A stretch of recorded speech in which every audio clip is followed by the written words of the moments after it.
Hello साथियों, मैं सत्येंद्र एक बार फिर से आप सबका अपने YouTube चैनल त्रिश वसुंधरा में हार्दिक स्वागत करता हूं, अभिनंदन करता हूं। जी हाँ साथियों, आपको एक वीडियो हम प्रोवाइड करा चुके हैं। आज की वीडियो हमारी रही है, हम कुछ टॉप 15 क्वेश्चन 15 क्वेश्चन के साथ आपके सामने आए हुए हैं। इन 15 प्रश्नों को आपको हल कराएंगे, आपको सिखाएँगे, आपको सीखना है, क्योंकि आपको एग्ज़ाम की तैयारी करनी है। एग्ज़ाम की तैयारी करनी है, बस कल का दिन और शेष बचा है। 24 दिसंबर को शेष बचा है, 25 दिसंबर को आप एग्ज़ाम में बोलेंगे। तो आ जाइए CP नेट वालों, आप सभी लोगों को ये 15 क्वेश्चन बड़ा मज़ेदार लगेंगे, अच्छे प्रश्न होंगे और इन प्रश्नों से आपको बहुत कुछ सीखने को मिलेगा, आपकी तैयारी भी बेहतर होगी। आप सभी को आज हम फिर एक वीडियो प्रोवाइड कराने के लिए आ रहे हैं, जिस वीडियो को जो स्पेशली हमने 25 दिसंबर के लिए रखी हुई है। तो इस वीडियो में आपको कुछ क्वेश्चन देखने को मिलेंगे, इन सवालों को जवाब देना है। तो इससे प्लीज़ आप लोग मेरे वीडियो को अगर अच्छी लगती हो तो शेयर किया करो, सब्सक्राइब किया करो, चैनल को सब्सक्राइब किया करो, शेयर किया करो अगर वीडियो अच्छी लगती हो तो। और लाइक कमेंट करना ना भूला करें, लाइक कमेंट किया करें। हम आपके लिए बहुत मेहनत करते हैं, जब भी समय मिलता है वीडियो देते हैं। वीडियो बनाना कोई सरल काम नहीं होता है। एक वीडियो तैयार करने में लगभग 2 या 3 घंटे चले जाते हैं। 3 घंटे का समय लगता है तब वीडियो प्रोवाइड हो पाती है, वो भी 20 मिनट की, इससे ज़्यादा की नहीं। तो चलिए साथियों, ज़्यादा कुछ न कहते हुए अपने प्रश्नों की ओर बढ़ते हैं, प्रश्नों के जवाब देने आप लोगों को। तो प्रश्नों की तरफ बढ़ते हैं। ये सवाल जो हम आपको लेकर आए हैं, इनको आपको सीखना है, एक एक करके समझते चलना है। जैसे कि पहला प्रश्न हमारा ये रहा है, पहला प्रश्न है कि नेत्र के भीतरी भागों को सुरक्षा प्रदान करने का काम करता है। जो हमारे मानव नेत्र होता है, मानव नेत्र के जो भीतरी भागों के लिए जो सुरक्षा का कार्य करता है, वो कौन है? वो कौन सा अंग होता है जो मानव नेत्र का ही अंग है, वो भी जो भीतरी भागों से सुरक्षा करने का प्रयास करता है? इसके भी 4 ऑप्शन दिए गए हैं। 4 प्रश्नों में से आपको सही जवाब ढूंढना है। 4 प्रश्न ऑप्शन दिए गए हैं, इन 4 प्रश्नों में इसको सही जवाब ढूंढना है कि सही जवाब क्या होगा। तो एक एक करके हम समझते चलते हैं, इन प्रश्नों को देखते चलते हैं। तो पहला प्रश्न यही था, नेत्र के भीतरी भागों को सुरक्षा प्रदान करने का काम करता है। 4 ऑप्शन इसके दिए गए हैं। ऑप्शन ए कह रहा है दृढ़ पटल, option number B cornea, option C रक्तक पटल और ऑप्शन डी आइरस। ये 4 जवाब, ये 4 सवाल, ये 4 ऑप्शन हैं इस सवाल के लिए। इस सवाल के ऑप्शन में 4 विकल्प है। ये 4 विकल्प आपको ढूंढना है कि कौन सा विकल्प सही होगा। तो साथियों, आपको बता दें, इस प्रश्न का जो सही जवाब होगा वो option number A. Option A इस सवाल का सही जवाब है। ऑप्शन ए इस सवाल का सही जवाब है। चलिए साथियों, अगले प्रश्न की ओर बढ़ते हैं। अगला प्रश्न देखिए, नेत्र लेंस की प्रकृति होती है। जो नेत्र लेंस होता है उसकी प्रकृति कैसी होती है? ऑप्शन ए कह रहा है अभिसारी, ऑप्शन बी कह रहा है अपसारी, ऑप्शन सी कह रहा है अभिसारी व अपसारी दोनों, और ऑप्शन डी कहता है इनमें से कोई नहीं। तो जो नेत्र लेंस होता है, जो नेत्र लेंस होता है वो द्विउत्तल लेंस की तरह कार्य करता है। तो उत्तल लेंस की जो प्रकृति होती है वही नेत्र लेंस की प्रकृति होती है। तो कन्वर्जिंग अर्थात अभिसारी प्रकृति। ऑप्शन नंबर ए इस सवाल का सही जवाब होगा। ऑप्शन नंबर ए इस सवाल का सही जवाब होगा। अगला प्रश्न देखिए मेरे साथियों, क्वेश्चन नंबर 3। प्रश्न नंबर 3 क्या कहता है? मनुष्य के स्वस्थ नेत्र में, एक ऐसा मनुष्य जिसके स्वस्थ नेत्र है, कहने का मतलब नेत्र में कोई दृष्टि दोष नहीं है। मनुष्य के स्वस्थ नेत्र में प्रतिबिंब कहाँ बनता है? प्रतिबिंब कहाँ पर बनता है? 4 ऑप्शन दिए गए हैं। ऑप्शन ए रेटिना से आगे बनता है, ऑप्शन बी कह रहा है रेटिना पर बनता है, ऑप्शन सी कहता है रेटिना से पीछे बनता है, ऑप्शन डी कह रहा है अनंत पर बनता है। ऑप्शन डी कह रहा है अनंत पर बनता है। तो आपको हम बता दें कि मनुष्य के स्वस्थ नेत्र में जो प्रतिबिंब बनता है, ऑप्शन नंबर बी रेटिना पर बनता है। कहाँ बनता है साथियों? रेटिना पर बनता है, रेटिना पर ये बनता है। अगला क्वेश्चन देखिए, क्वेश्चन नंबर 4। क्वेश्चन नंबर 4 कहता है नेत्र लेंस व रेटिना के बीच की दूरी बढ़ जाने पर, नेत्र लेंस व रेटिना के बीच की दूरी बढ़ जाने पर उत्पन्न होने वाला दोष है। नेत्र लेंस व रेटिना के बीच की अगर दूरी बढ़ जाएगी तो कौन सा दोष उत्पन्न होगा? तो कौन सा दोष उत्पन्न होगा? 4 ऑप्शन इसके भी दिए गए मेरे साथियों। इस सवाल के भी 4 ऑप्शन हैं। ऑप्शन ए कह रहा है दूरदृष्टि दोष, ऑप्शन बी कहता है निकट दृष्टि दोष, ऑप्शन सी कह रहा है जरा दृष्टि दोष और ऑप्शन डी कह रहा है अबिंदुकता। ऑप्शन डी कह रहा है अबिंदुकता। तो नेत्र लेंस व रेटिना के बीच की जब दूरी बढ़ जाती है तो वहाँ एक दोष उत्पन्न हो जाता है, जिस दोष को कहते हैं निकट दृष्टि दोष। निकट दृष्टि दोष में क्या होगा? पास की वस्तुएं तो स्पष्ट दिखाई देंगी, लेकिन दूर की वस्तुएं स्पष्ट दिखाई नहीं देती हैं। दूर की वस्तुएं स्पष्ट दिखाई नहीं देती हैं। निकट दृष्टि दोष, तो ये निकट दृष्टि दोष होता है। तो देखिए ऑप्शन नंबर बी इस सवाल का सही जवाब है। अगला प्रश्न देखिए, क्वेश्चन नंबर 5। दूर दृष्टि दोष से पीड़ित व्यक्ति का निकटतम बिंदु स्थित होता है। दूर दृष्टि दोष से पीड़ित कोई व्यक्ति है जो दूर दृष्टि दोष से पीड़ित है। जो दूर दृष्टि दोष से पीड़ित है तो उसका निकटतम बिंदु कहाँ होगा? दृष्टि का निकटतम बिंदु कहाँ होगा? ऑप्शन ए कह रहा 25 सेंटीमीटर पर, ऑप्शन बी कह रहा है 25 सेंटीमीटर से कम दूरी पर, ऑप्शन डी कह रहा है 25 सेंटीमीटर से अधिकतम दूरी पर और ऑप्शन डी कह रहा है अनंत पर। ऑप्शन डी कह रहा है अनंत पर। तो इस सवाल का जो सही जवाब है मेरे साथियों ऑप्शन नंबर सी, दूर दृष्टि दोष से पीड़ित व्यक्ति का निकटतम बिंदु 25 सेंटीमीटर से अधिक चला जाता है। 25 सेंटीमीटर से अधिक चला जाता है। तो ऑप्शन सी इस सवाल का सही और सटीक जवाब है। क्वेश्चन नंबर 6 देखिए, कॉर्निया की वक्रता से जो दोष उत्पन्न होता है, कॉर्निया की वक्रता से जो दोष उत्पन्न होता है उस दोष को क्या कहते हैं? कॉर्निया की वक्रता से जो दोष उत्पन्न होता है उस दोष को हम क्या कहते हैं? 4 ऑप्शन दिए गए हैं। ऑप्शन ए कह रहा है कि जरा दृष्टि दोष, ऑप्शन बी कह रहा है निकट दृष्टि दोष और ऑप्शन सी कह रहा है दूर दृष्टि दोष, ऑप्शन डी कह रहा है अबिंदुकता।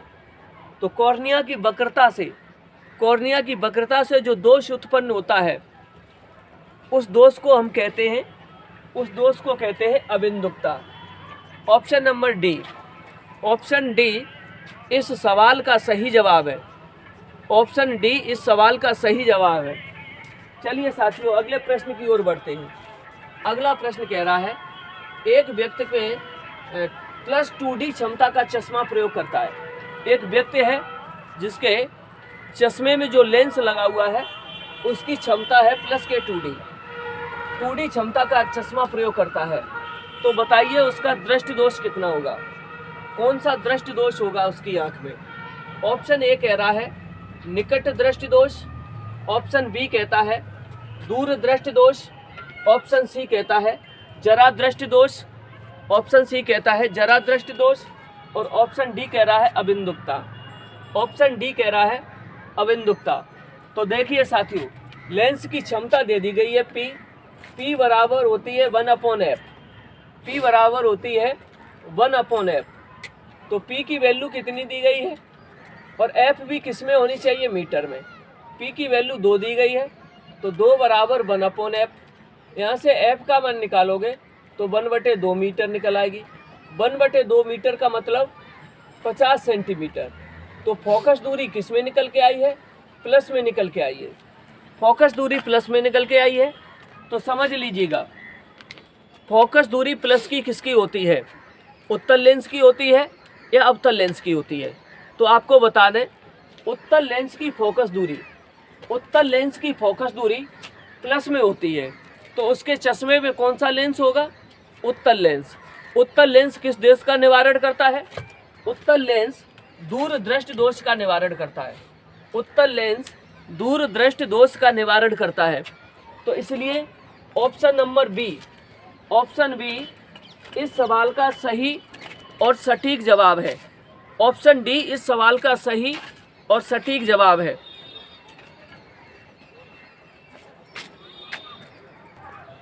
तो इस प्रकार से 7 सवाल आपके तैयार हुए। अब 8वें सवाल की ओर बढ़ते हैं। क्वेश्चन नंबर 1, 8वां प्रश्न कहता है कौन सा सबसे अच्छा एक वर्णीय प्रकाश स्रोत है? कौन सा सबसे अच्छा एक वर्णीय प्रकाश स्रोत है? एक वर्णीय का मतलब एक रंग का। 4 ऑप्शन इसके भी दिए गए मेरे साथियों। इस सवाल के भी 4 ऑप्शन दिए गए हैं। ऑप्शन नंबर ए मोमबत्ती, option B bulb, option C mercury tube, option D laser, option D laser. अब देखिए साथियों, तो इस सवाल का जो सही जवाब है, सबसे अच्छा एक वर्णीय प्रकाश स्रोत अगर कोई है तो वो है laser. Option number D, option D इस सवाल का सही जवाब है। क्वेश्चन नंबर 9 की तरफ देखिए। साबुन के बुलबुले का रंगीन दिखाई देना। साबुन के बुलबुले आपने देखे होंगे साथियों कि साबुन जब झाग देता है तो पानी में वायु के उसके बुलबुले बन जाते हैं। वो जो साबुन के बुलबुले होते हैं आपको कलर्ड दिखाई देंगे, रंगीन दिखाई देंगे। जब वो आपको रंगीन दिखाई देते हैं तो रंगीन दिखाई देने का कारण क्या है? ऑप्शन ए प्रकीर्णन, ऑप्शन बी व्यतिकरण, ऑप्शन डी विक्षेपण और ऑप्शन डी विवर्तन। ये प्रकाशीय घटना है। तो इस सवाल का जो सही जवाब हो जाएगा मेरे साथियों, इस सवाल का सही जवाब है व्यतिकरण, इंटरफेरेंस। इंटरफेरेंस, व्यतिकरण इस सवाल का सही जवाब है। चलिए साथियों, अगले प्रश्न की ओर बढ़ते हैं। प्रकाश के ध्रुवण की घटना प्रकट करती है। प्रकाश के ध्रुवण की घटना प्रकट करती है। 4 ऑप्शन इसके दिए गए हैं। ऑप्शन ए अनुदैर्ध्य प्रकृति, ऑप्शन बी अनुप्रस्थ प्रकृति, ऑप्शन सी कण प्रकृति और ऑप्शन डी इनमें से कोई नहीं। 4 ऑप्शन इसके दिए गए हैं। तो ऑप्शन ए कह रहा है अनुदैर्ध्य प्रकृति, ऑप्शन बी कह रहा है अनुप्रस्थ प्रकृति, ऑप्शन सी कह रहा है कण प्रकृति और ऑप्शन डी कह रहा है इनमें से कोई नहीं। तो इस सवाल का जो सही जवाब हो जाएगा वो ऑप्शन नंबर बी, प्रकाश के ध्रुवण की घटना अनुप्रस्थ प्रकृति प्रकट करती है। प्रकाश की अनुप्रस्थ प्रकृति को प्रकट करती है ध्रुवण की घटना। अगला क्वेश्चन देखिए, क्वेश्चन नंबर 9। क्वेश्चन नंबर 9 इस सवाल का सही जवाब होगा। क्वेश्चन नंबर 9 इस सवाल का सही जवाब होगा। इस सवाल का सही जवाब होगा। तो क्वेश्चन नंबर 11वां प्रश्न है ध्रुवित प्रकाश के कंपन तल। जो ध्रुवित प्रकाश होता है, पोलराइज्ड लाइट जो होती है वो कंपन करती है। तो ध्रुवित प्रकाश के कंपन तल और ध्रुवण तल के बीच बनने वाला कोण कितना होता है? ध्रुवित प्रकाश के कंपन तल तथा ध्रुवण तल के बीच बनने वाला कोण कितना हो रहा है? ऑप्शन ए कह रहा है 0 डिग्री, ऑप्शन बी कहता है 90 डिग्री, ऑप्शन सी कह रहा है 45 डिग्री और ऑप्शन डी कह रहा है 180 डिग्री। तो मेरे साथियों, इस सवाल का जो सही जवाब होगा वो option number B. Option number B इस सवाल का सही जवाब है। अगला क्वेश्चन देखिए, क्वेश्चन नंबर 12। क्वेश्चन नंबर 12 है प्रकाश विद्युत प्रभाव की खोज सर्वप्रथम किसने की थी? प्रकाश विद्युत प्रभाव, प्रकाश विद्युत प्रभाव की खोज सर्वप्रथम किसने की थी? 4 ऑप्शन इसके दिए गए हैं। Option number A Einstein, option number B Lenard, option C Hallwachs और ऑप्शन डी हर्ट्ज। तो इस सवाल का जो सही जवाब है मेरे साथियों, वो सही जवाब है option number D. Option number D इस सवाल का सही जवाब है। अगला प्रश्न देखिए, क्वेश्चन नंबर 13। डाल्टन ने परमाणु सिद्धांत का प्रतिपादन, डाल्टन ने परमाणु सिद्धांत का प्रतिपादन किस वर्ष किया था? डाल्टन ने परमाणु सिद्धांत का प्रतिपादन किस वर्ष किया था? सबसे पहले कणाद के बाद, सबसे पहले कणाद के बाद जो परमाणु सिद्धांत दिया गया था वो डाल्टन साहब ने ही दिया था। जैसे बोलते हैं डाल्टन का परमाणु सिद्धांत। उन्होंने अपने इस सिद्धांत में ये कहा था कि परमाणु किसी भी तत्व का वह सूक्ष्मतम कण है जिसे विभाजित नहीं किया जा सकता, अर्थात ये अविभाज्य कण है, अर्थात ये अविभाज्य कण है। लेकिन बाद में जब आधुनिक परमाणु सिद्धांत आया तो उनकी ये कमी निकली। उन्होंने कह दिया था कि इसको विभाजित नहीं किया जा सकता है। तो चलिए साथियों, डाल्टन ने परमाणु सिद्धांत का प्रतिपादन किस वर्ष किया था? तो ऑप्शन ए कह रहा 1803, ऑप्शन बी कह रहा 1903, ऑप्शन सी कह रहा 1835, ऑप्शन डी कह रहा 1830। तो इस सवाल का जो सही जवाब हो जाएगा ऑप्शन नंबर ए, 1803 ईस्वी में डाल्टन ने सर्वप्रथम परमाणु सिद्धांत का प्रतिपादन किया। क्वेश्चन नंबर 14, अगला प्रश्न देखिए। रदरफोर्ड के अल्फा कण प्रकीर्णन के लिए प्रकीर्णन के प्रयोग में जिस बल के कारण अल्फा कण प्रकीर्णित होते हैं वह बल होता है। ऑप्शन नंबर ए गुरुत्वीय बल, ऑप्शन बी कहता है नाभिकीय बल, ऑप्शन सी कहता है कूलामी बल और ऑप्शन डी कहता है चुंबकीय बल। इस सवाल का सही जवाब देना है मेरे साथियों, इस सवाल का सही जवाब देना है तो option number C, option C इस सवाल का सही जवाब हो गया। ऑप्शन सी इस सवाल का सही जवाब हो गया। चलिए साथियों अगला प्रश्न देखिए। क्वेश्चन नंबर 15 कहता है प्रकाश सरल रेखा में चलता दिखाई देता है क्योंकि? प्रकाश सरल रेखा में चलता दिखाई देता है क्योंकि, अर्थात इसका क्या कारण है कि प्रकाश हमें सरल रेखा में चलता हुआ दिखाई देता है? 4 ऑप्शन इसके भी दिए गए साथियों। ऑप्शन नंबर ए कहता है इसकी चाल बहुत अधिक होती है, इसकी चाल बहुत अधिक होती है। ऑप्शन बी कह रहा इसकी तरंग दैर्ध्य अति सूक्ष्म होती है। सूक्ष्म मीन्स छोटी, अति सूक्ष्म मीन्स छोटे से भी छोटी, अर्थात बहुत छोटी। इसकी तरंग दैर्ध्य अति सूक्ष्म होती है। ऑप्शन सी कह रहा है यह वायुमंडल के ऊपरी भाग से परावर्तित हो जाता है, यह वायुमंडल के ऊपरी भाग से परावर्तित हो जाता है। और ऑप्शन नंबर डी कहता है यह वायुमंडल द्वारा अवशोषित नहीं होता, यह वायुमंडल द्वारा अवशोषित नहीं होता है। तो क्वेश्चन नंबर 15 का जो सही जवाब हो जाएगा साथियों option number B, option B इस सवाल का सही जवाब है। इसकी तरंग दैर्ध्य अति सूक्ष्म होती है, बहुत ज़्यादा सूक्ष्म होती है, इसलिए प्रकाश सरल रेखा में चलता हुआ दिखाई देता है। अगला क्वेश्चन देखिए। प्रकाश विद्युत धारा का मान, क्वेश्चन नंबर 16, प्रकाश विद्युत धारा का मान निर्भर करता है। ऑप्शन ए दिया गया है केवल प्रकाश की तीव्रता पर, ऑप्शन बी कह रहा है प्रकाश की आवृत्ति तथा धातु के मध्य दूरी पर, प्रकाश की आवृत्ति तथा धातु के मध्य दूरी पर, ऑप्शन डी कह रहा है धातु के कार्यफलन पर, ऑप्शन सी कह रहा है धातु के कार्यफलन पर और ऑप्शन डी कह रहा है इनमें से कोई नहीं। ऑप्शन डी कहता है इनमें से कोई नहीं। तो इस सवाल का जो सही जवाब हो जाएगा मेरे साथियों ऑप्शन नंबर बी, प्रकाश विद्युत धारा का मान प्रकाश की आवृत्ति तथा धातु के मध्य की दूरी पर डिपेंड करता है। तो ऑप्शन नंबर बी इस सवाल का सही जवाब है। अगला प्रश्न देखिए। क्वेश्चन नंबर 17, वह न्यूनतम आवृत्ति। अगला प्रश्न देखिए। वह न्यूनतम आवृत्ति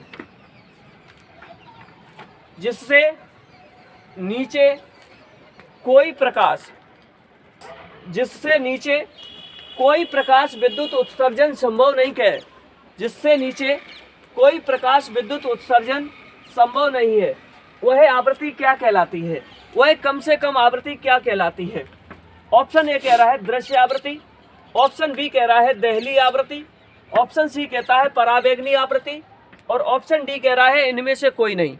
तो साथियों इस सवाल का जो सही जवाब हो जाएगा वो सही जवाब है option number B. Option number B इस सवाल का सही जवाब है। चलिए साथियों अब आपको एक चीज़ और यहाँ पर बता दें। कुछ ज़रूरी चीज़ें हैं, इनको आप और लिख लो, याद कर लो अच्छे से। क्या ज़रूरी चीज़ें हैं? तो देखो अभी हम आपको बता रहे हैं जो ज़रूरी चीज़ें हैं।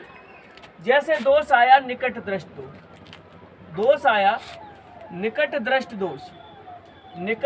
दोष, हो सकता है इसे अंग्रेजी में आपको दे दो मायोपिया, MYOPIA,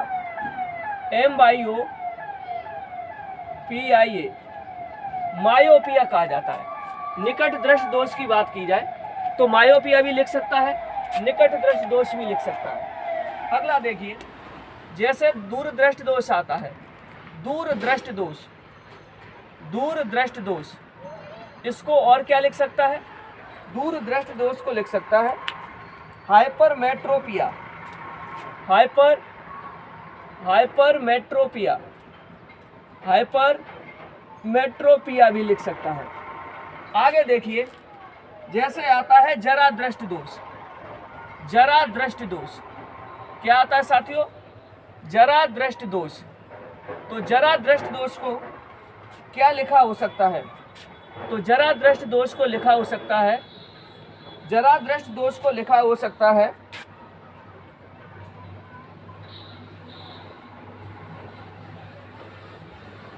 प्रीसाइपियोर, प्रीसायोपिया, प्रीसायोपिया जरा दृष्टि दोष को लिखा हो सकता है। जैसे कि नाम आता है अबिंदुकता, अबिंदुकता, अबिंदुकता को क्या लिखा हो सकता है?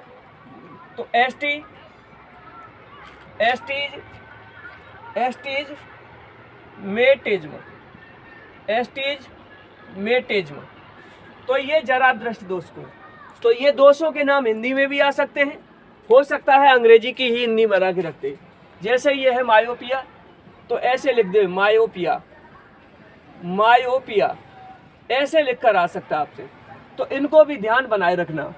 निकट दृष्टि दोष, दूर दृष्टि दोष, जरा दृष्टि दोष, अबिंदुकता, मायोपिया, निकट दृष्टि दोष, हाइपरमेट्रोपिया, दूर दृष्टि दोष, प्रीसायोपिया, जरा दृष्टि दोष और एस्टिजमेटिज्म, अबिंदुकता। तो इस प्रकार से देखिए साथियों, आज हम आपको 17 क्वेश्चन प्लस ये चीज़ें देकर जा रहे हैं। इनको ध्यान से पढ़ना। वीडियो अच्छी लगी हो तो कमेंट करके बताना, शेयर सब्सक्राइब ज़रूर करना।